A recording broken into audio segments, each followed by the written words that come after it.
சித்த மருத்துவத்தில் ஒரு கடுக்காய் தாய்க்கு நிகராக மதிக்கப்படுகிறது.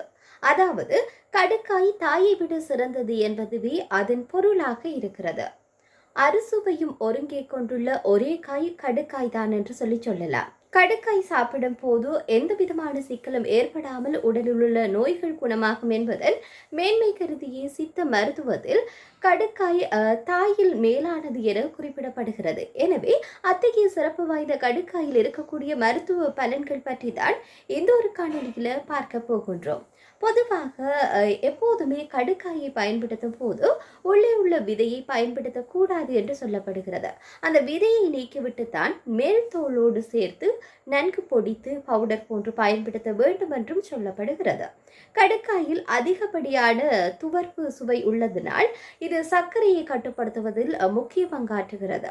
வயிற்று உபாதைகளுக்கு ஒரு மூல காரணமாக இருக்கக்கூடியதாகவும் வயிற்று சம்பந்தமான எந்த ஒரு பிரச்சனையும் தீர்ப்பதில் கடுக்காய் முக்கிய பங்காற்றுகிறது. எனவே 40 வயதுக்கு மேற்பட்டவர்கள் கடுக்காயை அடிக்கடி உணவில் சேர்த்துக் கொள்ள வேண்டியதும் அவசியம் என்றும் சொல்லப்படுகிறது. குறிப்பாக இந்த கடுக்காயானது வயிற்று மந்தத்தை போக்கும் தன்மை கொண்டதாக சொல்லப்படுகிறது. இந்த கடுக்காய் பொடியானது உச்சி முதல் பாதம் வரை 160 நோய்களுக்கு அருமருந்தாக இருப்பதாக மருத்துவத்துறை வளர்ச்சி அடைவதற்கு முன்னரே நம்முடைய முன்னோர்கள் சொல்லி வைத்திருக்கின்றனர். பசி இருந்தும் சாப்பிட முடியவில்லை என்ற உணர்வை ஏற்படுத்தும் உணவின் மீது வெறுப்பு வருகின்ற அரோஷக நோய்களுக்கு இந்த கடுக்காய் துவையல் சிறந்த மருந்தாக அறியப்படுகிறது.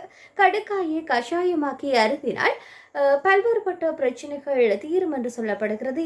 கடுக்காயினுடைய தோலை பொடி செய்து தினமும் மாலை சாப்பிட வேண்டுமாம். இளநீரை மாறும் என்று சொல்லப்படுகிறது. குறிப்பாக மூக்கில் இருந்து ரத்தம் கசியும் நோய்க்கு இது ஒரு சிறந்த மருந்தாக இருக்குமா. இந்த கடுக்காய் பொடியை உப்புடன் சாப்பிட்டால் கப நோய்களும், சர்க்கரையுடன் சாப்பிட்டால் பித்த நோயும், நெய்யுடன் சாப்பிட்டால் வாத நோயும், வெள்ளத்துடன் சாப்பிட்டால் அத்தனை நோய்களுக்கும் தீர்வு கிடைக்கும் என்று சொல்லப்படுகிறது.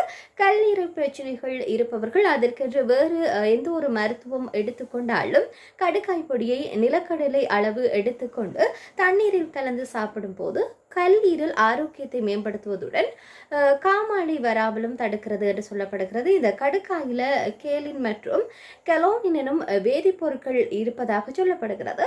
இந்த வேதிப்பொருளுடன் கொழுப்பு சார்ந்த நோய்கள் குணப்படுத்துவதில் முக்கிய பங்காற்றுகிறது என்று சொல்லப்படுகிறது. எனவே கொழுப்பு சார்ந்த நோய் உள்ளவர்கள் தினமும் 3 கிராம் கடுக்காயை சேர்த்துக் கொள்வது நல்லதாக சொல்லப்படுகிறது. இந்த கடுக்காயில சஃபோனின் எனப்படுகின்ற ஆல்கலாய்டுகள் உள்ளதாக சொல்லப்படுகிறது. இந்த ஆல்கலாய்டுகள் உடலில் உள்ள தேவையற்ற கொழுப்பை கரைத்து உடலில் எடை குறைப்பதில் முக்கிய பங்காற்றுகிறது.